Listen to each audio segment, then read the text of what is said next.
What's up everybody, it's Andy here and welcome to my Game Week 11 review.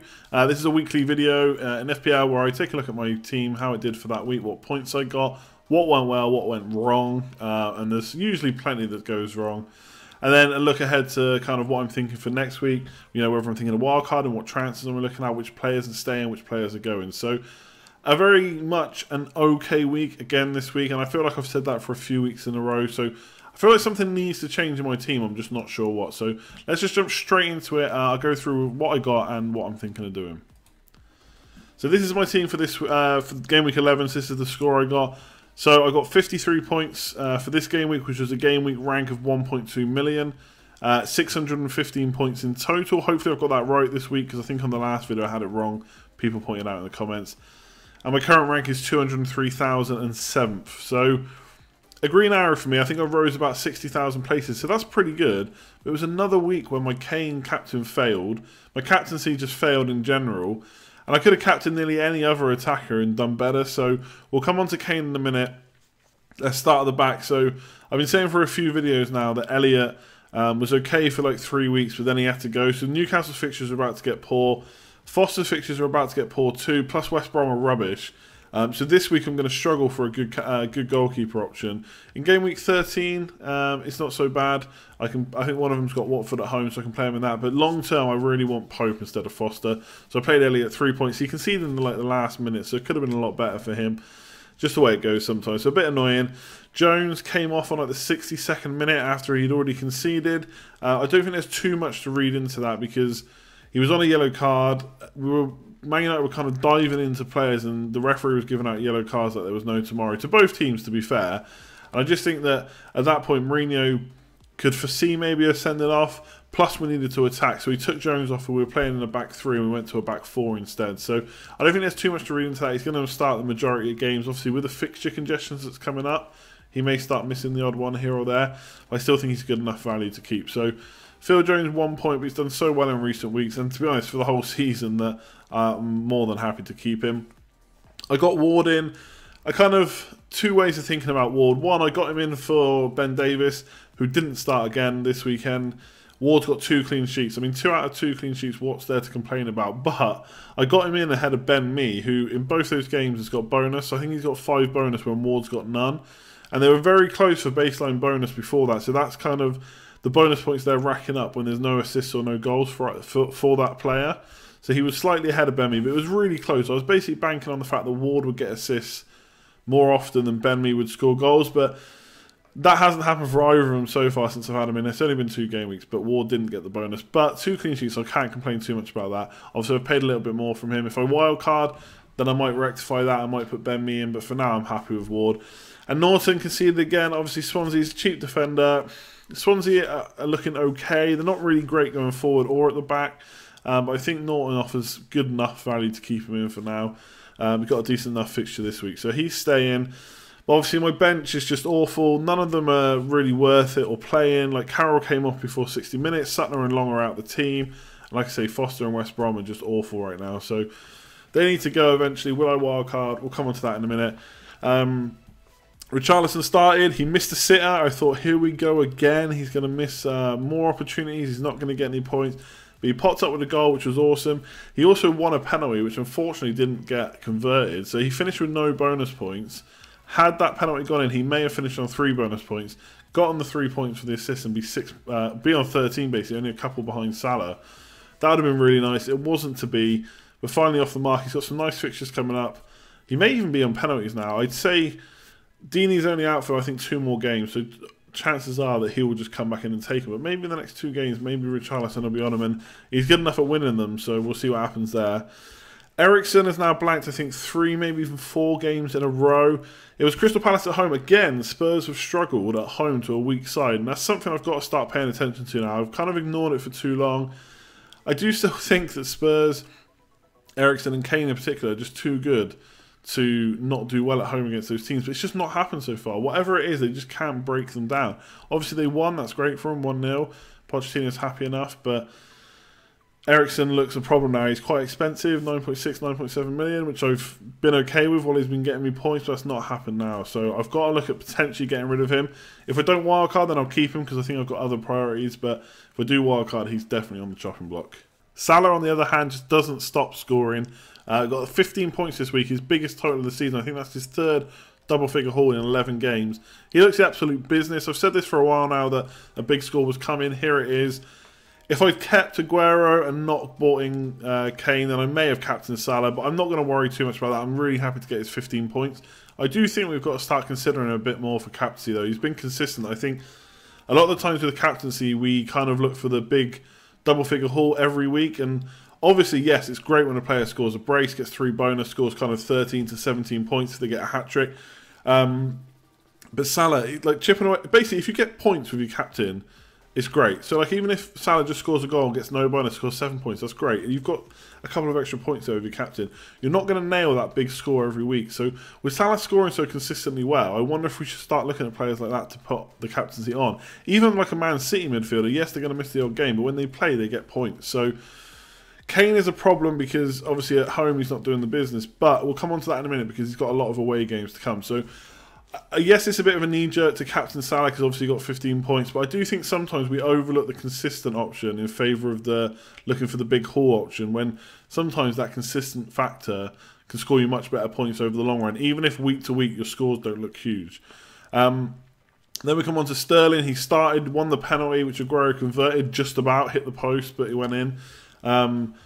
Did miss a sitter. He could have set Sané up. He could have had a much bigger score, but happy again that he starts or doesn't start and gets in the points. I think I got him for 8 or 8.1 million.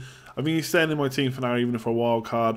I want a Man City player in there because I think they're all good options, and he's the cheapest right now, unless I go for someone like Fernandinho, which just isn't happening, to be honest. Then we go to forwards. Jamie Vardy, he's just not going to score enough goals for me, I don't think. Longer term, even this week, I want to get rid of him, I think. He's got Man City at home next, which he's done well in big games before. Man City don't have Otamendi because he's suspended for a game now. Yes, Vardy could score. I think City are there to be scored against still. I don't think their defence is that rock solid. They are conceding goals, even though they're obviously scoring more than their opposition. They're still conceding. So Jamie Vardy, 2 points. Really annoying, to be honest. I want more from him. I expect more from him for that price. I'm just not getting it. So he's definitely on the chopping block, I think. Not necessarily this week, but soon. I think I'll have to get rid of him.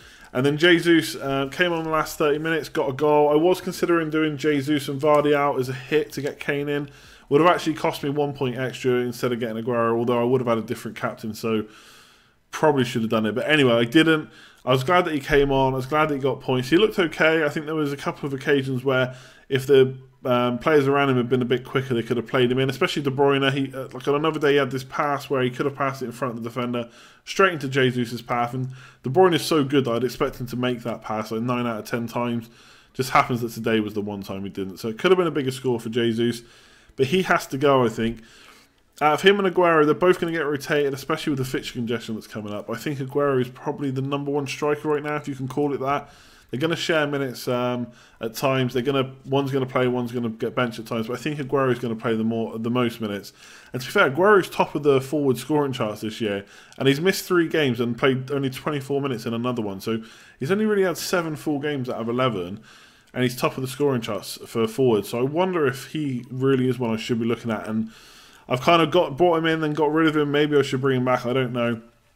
Probably won't be this week, and again, it probably won't be unless I wildcard. But I've got to consider the Aguero factor, basically. Is he back to his best? Maybe. We'll see. He's already scored, I think, a hat-trick this season already. I might have that wrong. I think he has. Either way, he's top of the forward chart. So if I'm wrong, let me know in the comments below. If I'm right, you probably won't let me know. But if I am, go for it. And then Kane, captain. What is there to say about Harry Kane anymore? He scores in the tough games. He scores in the away fixtures. He doesn't score in home games against weak opposition. Crystal Palace, okay, fair enough. They played okay-ish, but I think it's tough to say that they're an awful team, but they have played awful this year. We expect better of them, and I'm sure they'll do better as the season goes on. But to Spurs, they're a weak side. They should be beating more than 1-0. Kane should be scoring in a fixture like that, and he's not. So I've got to start looking, or I've got to have the bottle, sorry. Not even start looking. I've got to have the bottle to not captain him in those home fixtures until he starts scoring well. Now, Luckily, 3 of his next 4 fixtures are away. There's Leicester, Watford and Arsenal away. So potentially you could captain him all 3 of those. 3 fingers, not 4. All 3 of those fixtures and not captain him in game week 13, which is West Brom at home. Now, will I have the bottle to go through with that? I don't know. Will I want to captain someone else? I don't know right now. But I think this week he's still going to be my captain, for better or for worse. Whether it's right or wrong, he'll be my captain against Arsenal. But it's tough because this is what I'm saying. He's not consistent. So when he does do well, he gets a brace. It's a big point score for that week. And whoever doesn't have Kane or doesn't captain him, they don't do so well. But they are beating us in the other weeks where they're brave enough to go for someone else who's potentially scoring more consistently. So I think we've got to look at Kane as a non-captain option in some game weeks. But for 3 out of the next 4, he loves North London derbies. Arsenal aren't great. He's away from home. I think I'm going to captain him against Arsenal. We'll see. Maybe Salah at home to Southampton is an option. Like I've just said, we should start considering him more. But probably Kane for me. In terms of transfers, I kind of want to get Lukaku in. That was my plan. But I'm a bit worried about Pogba still being out. We'll have to see if he comes back. Plus, Man United and Lukaku are just not in good form. But they've got really nice fixtures. It's Brighton and Newcastle at home in the next 2. So I could do Vardy and Jesus out for Lukaku and like Abraham, something like that, and bank some money. Or I could just do Jesus to Morata. Morata scored against Man United today. He's got some really nice fixtures coming up. I wonder if he is the better option than Hazard. I'm still not sure about that. I think that's probably going to change week to week. Morata should have scored more today, to be fair. He fluffed his chances, scored a great header from Azpilicueta assist. Again, that's like the 5th goal from Morata that Azpilicueta set up. So maybe Morata's the one to go for. But I think Jesus goes this week. Vardy may go as well if I want Lukaku for the hit. Will I wildcard? Let me know in the comments below. I think most people will say yes. The bench I've had, we checked earlier on the stream I did. I'm recording this Sunday night. It probably won't go out till Tuesday, but recording it on Sunday. The bench I've had since game week 1, so it hasn't changed. And it needs a refresh, I know. I don't know how many of the other players I would swap. I don't really know what to do with the forward line. I don't know whether to go 3 premiums, whether to get Abraham. Is Lukaku's form going to come back with the fixture? Should I just get Morata? Is Aguero just the one to keep? Even if he doesn't start, he could come on, he could score. If he misses out, I could wildcard and make sure my bench is better so a defender's coming on for him. So maybe it's just worth getting Aguero or tripling up on a premium strike force. I really don't know. I'd be really interested. Let me know below what you think, because I think it's a tough one, to be honest, and I'm struggling with what to do. So let me know. Should I wildcard? Did Aguero score a hat-trick? And what kind of formation should I go for going forward? Otherwise, I'm going to leave it there. Hopefully you did really well in Game Week 11. If you enjoyed the video, as always, please give it a thumbs up. That's always appreciated. Subscribe if you're new around here. We're nearly on 6,000 subscribers. We want to try and get to 10,000 before the end of the season. That would be awesome. I know it's going to be hard, but we'll see if we can do it. As for videos, international break, the last few times I've tried to do a video in between the normal review and preview, because obviously there's like a week gap because there's no games on the weekend. I don't know if I'm going to be able to do that at the moment. Like, if any of you watch my streams, you know that I'm moving house. I'm going to be very busy. And I kind of just want to take the international break to actually have a break. So this video will go out on Tuesday. The next preview will probably be next week on like Wednesday, something like that, with another stream before the game starts. In between, I'm not going to promise anything. If it happens, it happens. If it doesn't, enjoy your break. I'm going to enjoy mine. Like, comment, share, subscribe. Thanks for watching. I will catch you next time. Cheers all.